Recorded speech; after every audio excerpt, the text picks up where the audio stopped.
Only A Pavement Away acts as the conduit between forward-thinking hospitality employers and charities and organisations that represent people who are prison leavers, have or are facing homelessness, and military personnel that have either physical or emotional issues.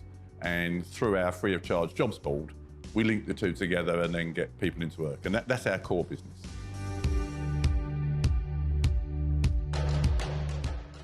Jill and myself, my wife, and I were out in the West End. And like all good hospitality people, we'd been out for a meal and something to drink. And then Jill just saw the amount of young rush sleepers there were on the street. And she said, why doesn't anybody do anything about this? So I spoke to a guy called Ben Stackhouse from Pub Love and said, if we did it properly, would you take people who have been from either of these three segments? And then I spoke to Delau from Crisis and said, if we did it properly, would you take someone from hospitality? And both of those guys are still trustees with us. And that's how Only A Pavement Away started.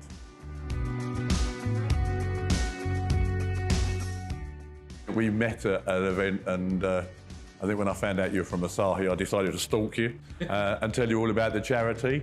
And since then, it's been a very strong and growing relationship. And that was proven in the first round of the pandemic, when we knew that those people who we call members were in work and were going to be only receiving 80% of their wages were going to suffer because they had no financial recourse or backup, that we started a pay gap fund. And the first person, or the first group of company that came forward and said, we're going to help you with this, was Asahi. And I think, well, I'm very sure that the 25 members that were there stayed with us because of what they got through the pay gap.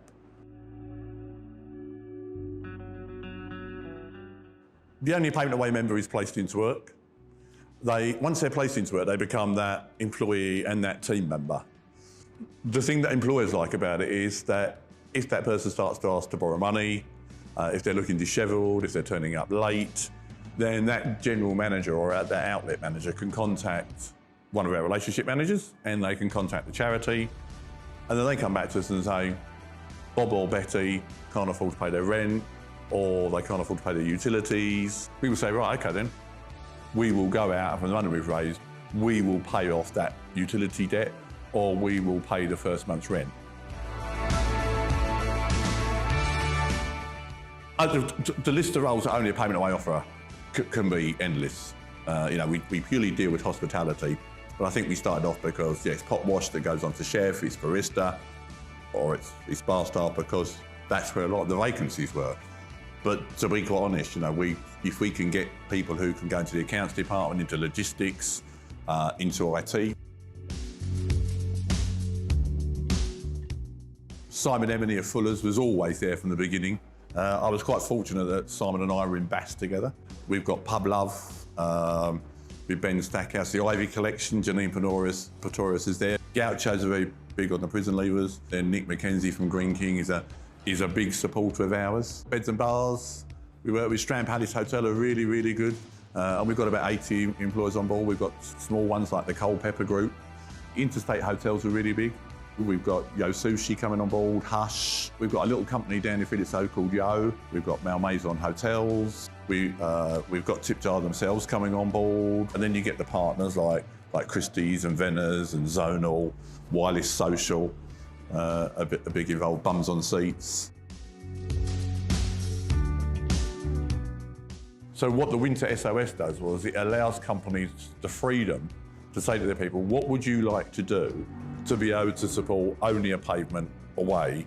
And when that money comes in, we can turn around and say, will that pay for rents? Will it pay for deposits?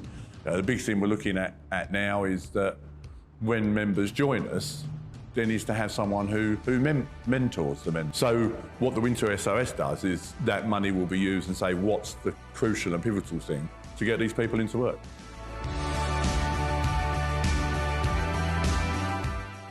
Having people like Asahi support us is key for a couple of reasons. Obviously, there's the financial support that Asahi give us, but there's also that if you're a small charity and you want to grow, to get other businesses involved. When people say, who's backing you? And you say, well, I've got this company and that company, and I've got Asahi. People turn around and think, oh, then other companies want to get on board.